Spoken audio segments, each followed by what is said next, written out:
Doctor Kashi Ram encyclopedia of homeopathic drugs میں فرماتے ہیں، اگر درد سر صبح سویرے پہلی مرتبہ جاگنے پر محسوس ہو تو دوائی برائیونیا ہوتی ہے۔ ایسے سر درد عام طور پر 2 بجے بعد دوپہر تک رہا کرتے ہیں۔ اگر درد سر صبح چارپائی سے اٹھنے کے بعد معلوم ہو تو دوا نقص ومی کا ہوتی ہے۔ گلونائن کا درد سر صبح سورج نکلنے کے ساتھ شروع ہوتا ہے اور سورج ڈوبنے تک قائم رہتا ہے۔ نیٹرمبیور کا درد سر کے داہنے حصہ میں سورج کے ساتھ بڑھتا اور گھٹتا ہے۔ اسپائجیلیا کا درد آدھے بائیں حصہ سر میں ہوتا ہے اور سنگونیریا میں درد سر زکام کی وجہ سے یا زکام کے رک جانے سے ہوتا ہے۔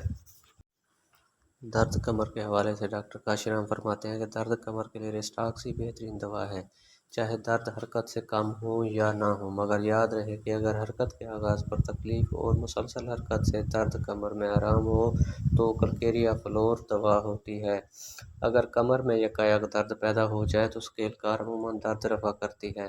نقص ومی کا پیٹھ کے پائی کے درد میں اس وقت کام دیتا ہے جبکہ مریض بستر پر بغیر اٹھ کر بیٹھنے کے کروٹ نہ لے سکے۔ ایک اور جگہ ڈاکٹر کاشی رام دل کے حوالے سے لکھتے ہیں کہ آئیوڈیم میں دل بھینچنے کا احساس ہوتا ہے، للیم ٹگ میں دل کھلنے اور بند ہونے کا احساس ہوتا ہے، کیکٹس کا مریض جاگنے پر سکڑن محسوس کرتا ہے اور چادر اتار دیتا ہے، آرسینک ایلبم کا مریض چلتے وقت سکڑن اور تنگی محسوس کرتا ہے۔ ہچکی کے حوالے سے ڈاکٹر کاشی رام لکھتے ہیں کہ اگنیشیا کی ہچکی کھانے سے، تمباکو پینے سے اور جذبات سے بڑھ جاتی ہے۔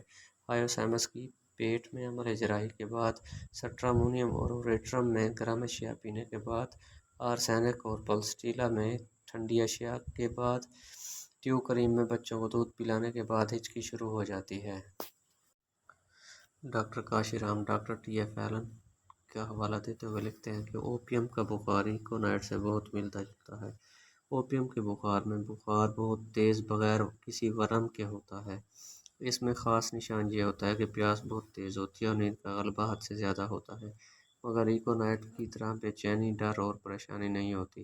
اوپیم کا بخار نوبتی اور مسلسل دونوں قسم کا ہوتا ہے۔ جیلسیمیم کا بخار بھی اوپیم کی طرح ہوتا ہے، مگر جیلسیمیم کے بخار میں پیاس نہیں ہوتی۔